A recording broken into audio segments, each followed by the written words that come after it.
Les coûts principaux par rapport aux assurances s'inscrivent plutôt dans, justement, quand il y a ces événements extrêmes, sécheresse à répétition ou des grands typhons comme Katrina ou Haifeng récemment, qui évidemment coûteront cher. Mais aussi, il y a aussi une part de l'augmentation du coût des assurances liées je dirais, aux désastres climatiques.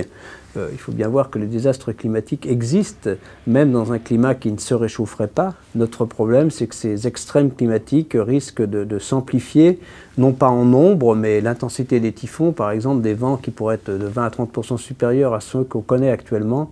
On imagine bien que les dégâts sont plus importants. Les problèmes de ressources en eau, de sécheresse à répétition, de canicule à répétition seront à prendre en compte et je pense effectivement que les assurances et les réassurances doivent prendre en compte, ils le font déjà d'ailleurs, il n'y a pas tous ces problèmes d'intensification des événements extrêmes.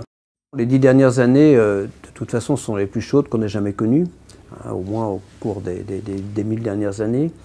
Donc toutes les décennies ont été plus chaudes que les précédentes, même si à l'intérieur de cette décennie, le réchauffement s'est un peu ralenti. Bien sûr, ça ne remet pas en cause les conclusions du rapport du GIEC pour ce qui concerne les réchauffements futurs. D'une part parce que les autres indicateurs sont au rouge, élévation du niveau de la mer, disparition des glaciers, diminution des glaciers, diminution de la surface d'enneigement ou de la surface de la banquise.